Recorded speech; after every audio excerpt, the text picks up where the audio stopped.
언어재활사 아이예입니다.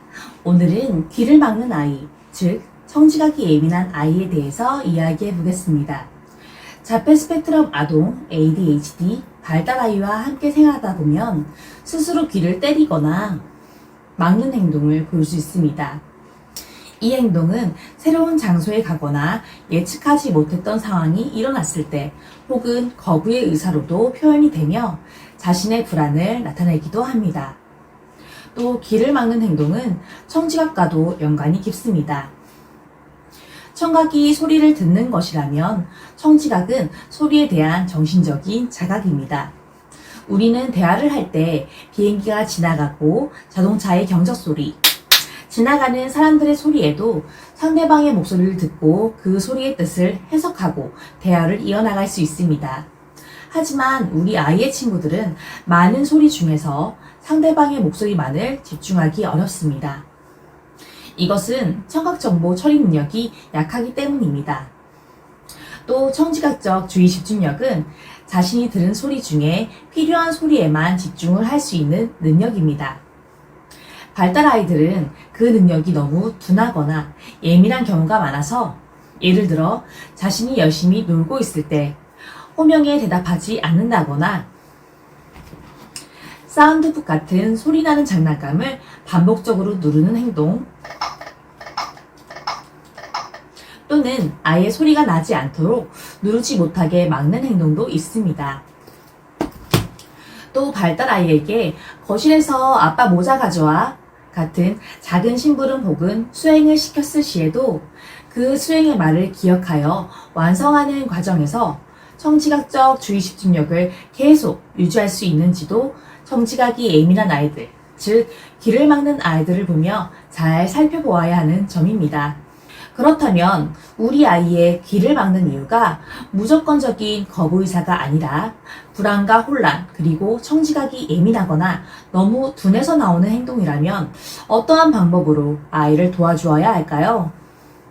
첫째, 아이의 귀를 막는 행동의 상황 전후를 기억합니다. 어떠한 상황, 장소, 인물, 소리에서 아이가 귀를 막는지 잘 살펴봐 주시고 그 원인을 파악합니다.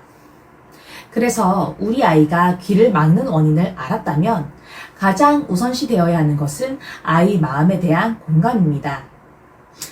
아이애야, 차 소리가 시끄럽지? 아이애야, 우리 막 병원에 들어왔지? 아이애야, 여기 사람들이 많지? 등 아이가 언어로 표현하는 대신 귀를 막는 행동으로 표현한 것을 보호자분이 대신 언어로 표현해 줍니다. 아이에게 귀를 막지 않아도 이렇게 말로 표현하면 된다는 것을 계속 알려줍니다. 둘째, 불안과 혼란이 원인이라면 아이가 미리 예견할 수 있는 상황을 만들어줍니다. 아이와 일정을 시작하기 전날 혹은 일주일 전부터 일정을 미리 이야기해주고 반복해줍니다. 아이가 듣고 있지 않은 것 같지만 아이는 소리를 다 듣고 있고 무의식적으로 소리를 해석하며 마음의 준비를 하는데 도움이 됩니다.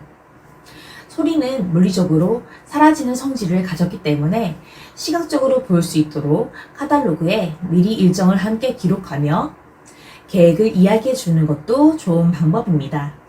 셋째, 청지각 치료를 위한 특수 치료를 받습니다. 청지각에 대한 치료는 많이 있습니다.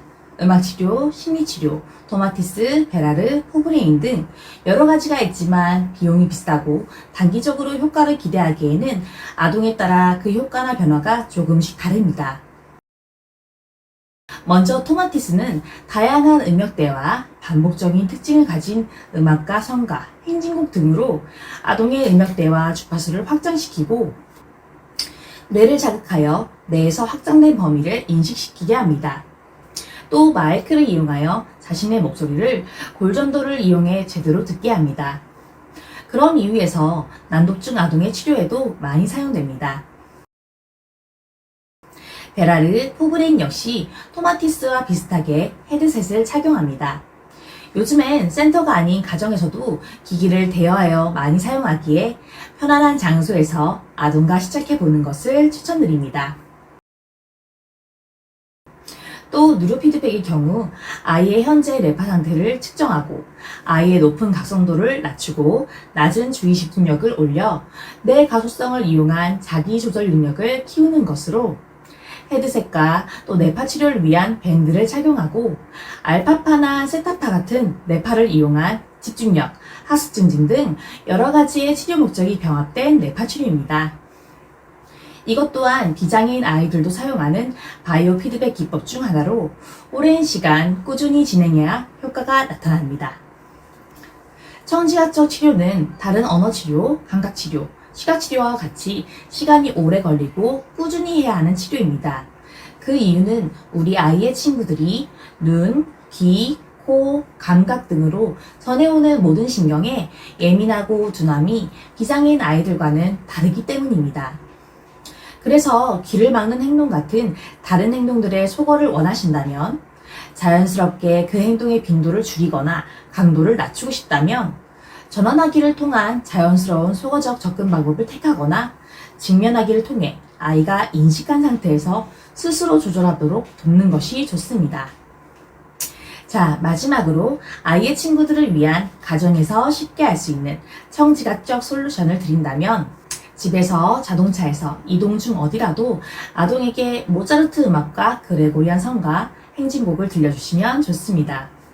모차르트 음악은 다양한 주파수와 음역대의 반복적인 운율을 가지고 그레고리안 성가와 마찬가지로 토마티스 치료에 가장 많이 쓰이는 음악입니다. 또 성악과 클래식, 고전 음악은 마음을 편하게 해주고 밤에는 아이의 수면을 돕기도 합니다. 뽀로로 노래와 동요도 좋지만 청지각이 예민한 아이를 위해 적극 추천드립니다. 우리 아이의 친구들은 좀 늦어도 결국은 해내는 친구들이기 때문에 믿음과 여유를 가지시고 지도해 주시면 좋을 것 같습니다. 오늘도 아이였습니다.